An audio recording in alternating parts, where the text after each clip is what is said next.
Bonjour à tous, amis de la santé globale et holistique, c'est Antoine Chevalier. Nouvelle vidéo intitulée l'orgasme technocratique. Oui, vous avez bien entendu.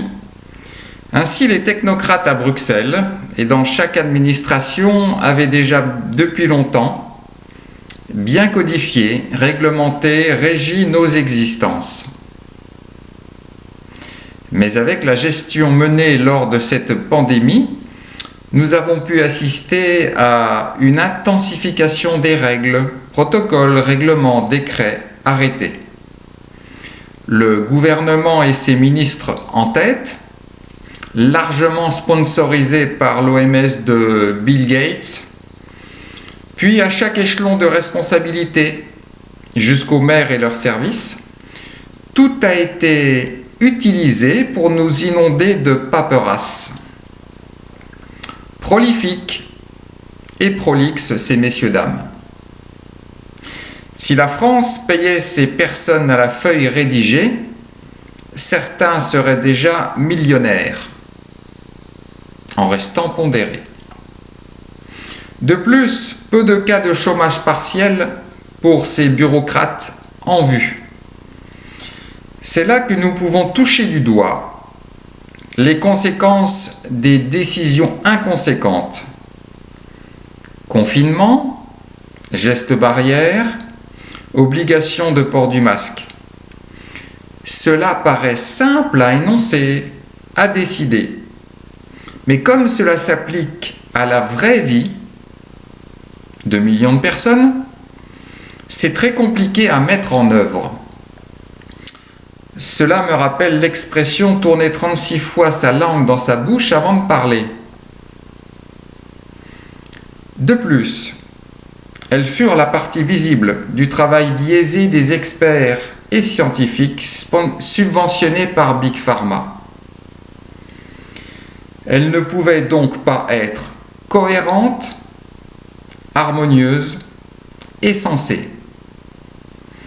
Qu'est-ce qu'ils ont pu mettre sur le dos de ce petit virus? Jamais aussi petit organisme n'a fait un si grand bruit. Pour en revenir à ces scribes zélés, on a pu constater que même eux, entre eux, avaient du mal à être cohérents, concis et efficaces. Cela a encore contribué à la confusion ambiante entretenue par l'exécutif. Dans ce mélange, ce fatras de décisions diverses et variées, souvent contradictoires d'un endroit à l'autre. Une seule exception concerna les médias, qui, sauf rares cas, ont tous tenu le même discours de terrorisme médiatique. Ce n'est pas ici que j'aurais souhaité retrouver de la cohérence. Mais tant pis. Pour la suite, je nous vois bien recevoir des guides pour savoir quoi faire, comment faire et surtout ce que nous n'avons plus le droit de faire, à tous les moments de notre vie et dans tous les domaines. Car le virus peut s'insinuer partout et tout le temps. Encore heureux qu'il ne puisse encore essayer de contrôler nos rêves. Vive la bureaucratie en marche! Je vous remercie pour votre écoute. Si toutes les mesures qui ont été prises par ce gouvernement et le précédent vous ont semblé dignes de confiance, dignes d'intérêt, dignes d'épanouissement et de bien public, sans aucune discordance, sans aucune chose qui vous interpelle, je vous incite très fortement à revoter pour eux et à continuer de leur faire confiance. Ce n'est pas mon cas.